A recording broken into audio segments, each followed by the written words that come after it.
Yuk kita bahas soal etiket di meja makan, tapi lupakan dulu aturan-aturan yang kaku dan terkesan ribet. Anggap aja ini panduan praktis biar kita bisa lebih percaya diri di situasi apapun, entah itu kencan pertama atau jamuan bisnis yang super penting. Oke, kita mulai ya. Pernah nggak sih kamu merasa deg-degan pas lihat ada banyak banget garpu dan pisau di meja? Atau jadi cemas pas diundang ke acara makan yang formal? Kalau pernah, tenang aja, kamu nggak sendirian kok. Anggap aja etiket makan ini sebagai sebuah skill, sebuah keahlian yang bisa dilatih. Dan hari ini, kita bakal latihan bareng-bareng. Mungkin ada yang mikir, duh, buat apa sih repot-repot sama semua aturan ini? Jawabannya simple banget. Etiket makan itu bukan buat pamer, tapi ini adalah semacam bahasa universal.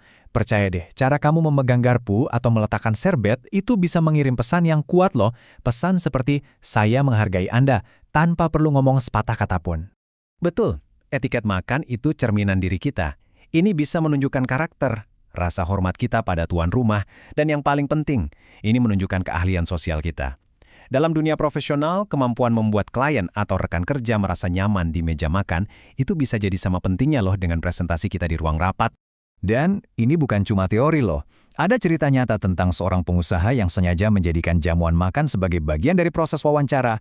Kenapa? Karena di meja makan, saat kita merasa lebih santai, nah disitulah karakter asli seseorang sering kali muncul.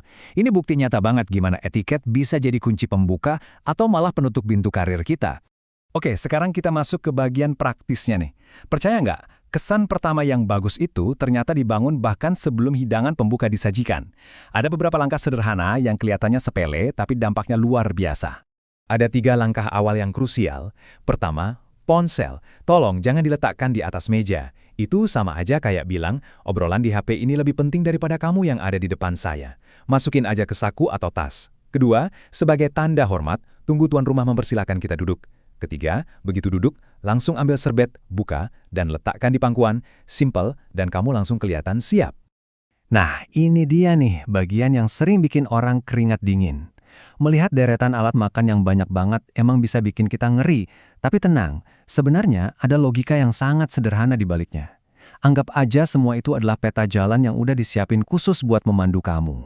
Kalau kamu cuma bisa ingat satu aturan dari semua ini, tolong ingat yang ini, dari luar ke dalam. Gampang banget, garpu dan pisau yang letaknya paling jauh dari piring itu buat hidangan pembuka. Nanti setelah selesai, alat makan itu akan diangkat bareng piringnya, dan kamu tinggal pakai alat makan di barisan selanjutnya untuk hidangan utama. Mudah kan? Yuk, kita coba baca petanya sama-sama. Selalu mulai dari yang paling luar, itu untuk hidangan pembuka. Terus bergerak ke dalam untuk hidangan utama. Lihat ada alat makan kecil di bagian atas piring, nah itu jatahnya buat hidangan penutup nanti. Terus di kanan atas itu area minuman kamu, dan piring kecil yang ada di kiri atas itu khusus buat roti.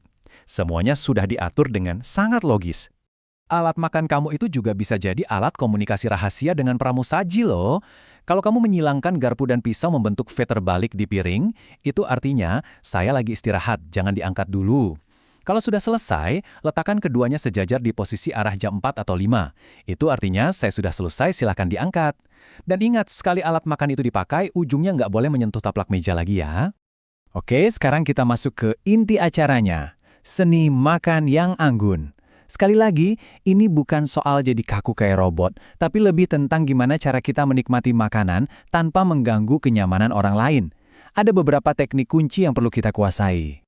Umumnya, ada 2 gaya utama, Amerika dan kontinental. Gaya Amerika itu agak zigzag. Jadi, kamu potong makanan, letakkan pisaunya, terus pindahin garpu ke tangan kanan buat makan.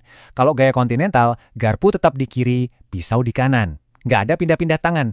Keduanya sama-sama benar kok, tapi gaya kontinental sering dianggap lebih efisien dan bikin percakapan lebih lancar. Ada beberapa aturan emas yang perlu diingat nih. Tunggu sampai semua orang di meja sudah dapat makanan sebelum kamu mulai. Samakan kecepatan makanmu dengan yang lain. Ini kan bukan lomba ya. Ambil suapan kecil aja biar gampang kalau mau ngobrol dan kunyah dengan mulut tertutup. Oh ya, potong makananmu satu persatu. Jangan langsung dipotong semua kayak lagi nyiapin makanan buat anak kecil. Nah, ini dia nih, salah satu kesalahan fatal yang paling sering terjadi. Langsung ambil garam atau merica sebelum mencicipi makanan, itu bisa dianggap menghina sang koki loh. Lebih jauh lagi, di dunia profesional, ini bisa mengirim sinyal bahwa kamu adalah orang yang suka mengambil keputusan tanpa punya data yang cukup. Jadi, aturan sederhananya, Cicipi dulu, baru putuskan perlu tambahan bumbu atau tidak. Oke, ini beberapa hal yang sebaiknya dihindari. Siku di atas meja itu boleh pas lagi jeda ngobrol, tapi jangan pas lagi aktif makan. Kalau butuh bantuan buat nyendok makanan ke garpu, pakai pisau ya, bukan jari. Jangan menjilat alat makan. Dan biarkan pisau melakukan tugasnya, jangan paksa garpu buat motong steak atau makanan keras lainnya. Sebuah jamuan makan itu bukan cuma soal makanannya, tapi juga tentang interaksi dan percakapan. Jadi, cara kita mengelola obrolan dan mengakhiri acara itu sama pentingnya dengan cara kita makan. Yuk kita lihat gimana caranya menutup acara dengan kesan yang baik. Perlu izin ke kamar kecil? Gampang. Cukup bilang, permisi sebentar ya, nggak perlu kasih detail mau ngapain. Letakkan serbetmu di atas kursi, bukan di meja, dorong kursimu dan usahakan kembali secepatnya. Ini menunjukkan kamu menghargai percakapan yang sedang berlangsung, singkat, sopan, dan efektif. Dan untuk sentuhan akhir yang sempurna, saat jamuan benar-benar selesai, lipat serbet kamu secara longgar, lalu letakkan di sebelah kiri piring. Ingat, jangan pernah meletakkannya di atas piring kotor.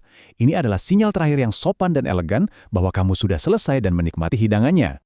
Pada akhirnya, tolong ingat ini baik-baik ya. Inti dari semua aturan yang kita bahas tadi itu bukan buat pamer atau sok-sokan. Tujuan utamanya adalah untuk menunjukkan rasa hormat. Tujuannya adalah untuk membuat orang lain di sekitar kita merasa nyaman dan dihargai. Dan ini dia aturan emas yang paling penting dari semuanya. Jangan pernah sekalipun mengoreksi etiket makan orang lain di depan umum. Menjadi teman makan yang baik hati dan menyenangkan itu jauh lebih berharga daripada menjadi polisi etiket. Karena tujuan utamanya adalah membangun koneksi, bukan melakukan koreksi. Nah, setelah kita ngobrol panjang lebar, kira-kira dari semua tips tadi, aturan mana nih yang bakal kamu coba terapkan pertama kali? Apakah itu trik dari luar ke dalam atau mungkin sinyal rahasia pakai alat makan? Memulai dari satu hal kecil adalah cara terbaik untuk membangun kepercayaan diri di meja makan manapun. Terima kasih sudah menyimak dan selamat mencoba.